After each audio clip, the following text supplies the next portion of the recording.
the Americas.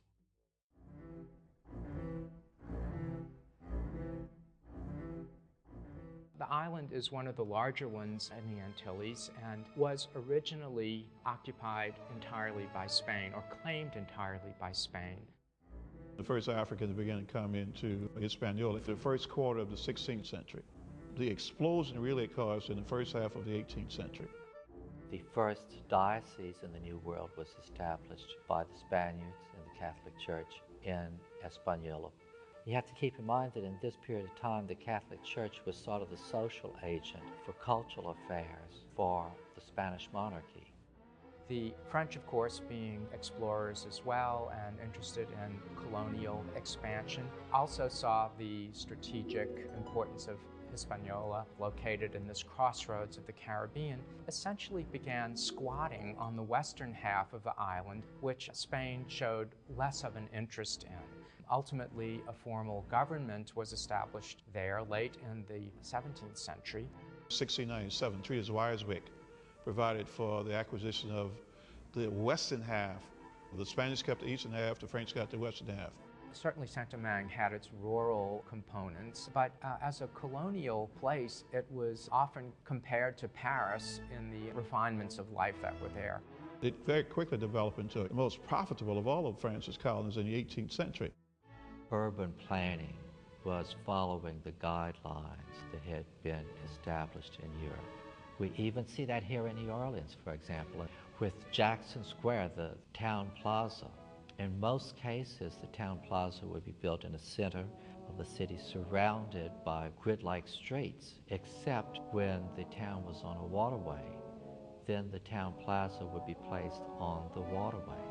Saint-Domingue had a drainage system, very active public works that had beautiful gardens, beautiful theaters, a Royal Academy, the only one in the French colonies. Both in the literary and in the musical arts, Saint-Domingue and the Caribbean islands were very, very advanced. For example, Haydn's symphonies were commissioned by Chevalier de Saint-Georges, a free person of color, went to France, eventually became a favorite composer of the nobility, and he was the person that commissioned Haydn's Paris symphonies. If you were all white, you had everything in more that you had in Paris, except for a lot of poor whites.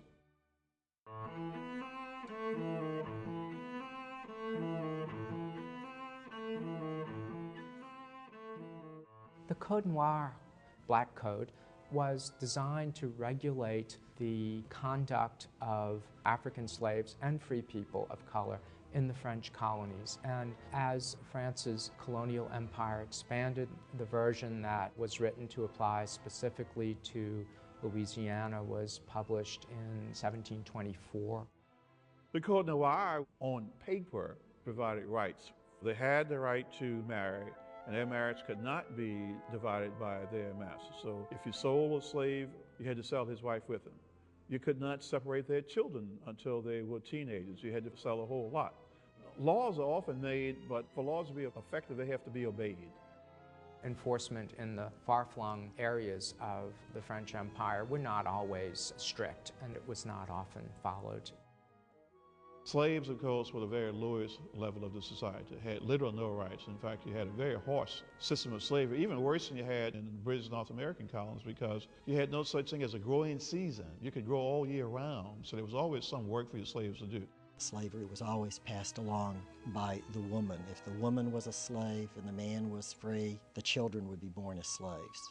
Later on, there were laws that were passed that said that you couldn't free a woman before her 30th birthday. That was to get around some of the Code Noir. Usually by the 30th birthday, a woman had had her children at that period. So if she were a slave, her children would be slaves. But if she had been freed, then her children would be born as freed people. There are many documented instances of liaisons between slave women and white men that produced offspring. Sometimes these offspring were claimed by the father, and that potentially provided a pathway to being recognized as a free person with more rights than a slave would have. The free people of color did in fact occupy a legal status. It was sort of a third tier between the upper class whites and the petit blanc and then the slaves. So they did in fact have some recognized rights as a class of people, as opposed to just simply being black with some privileges because they were freed.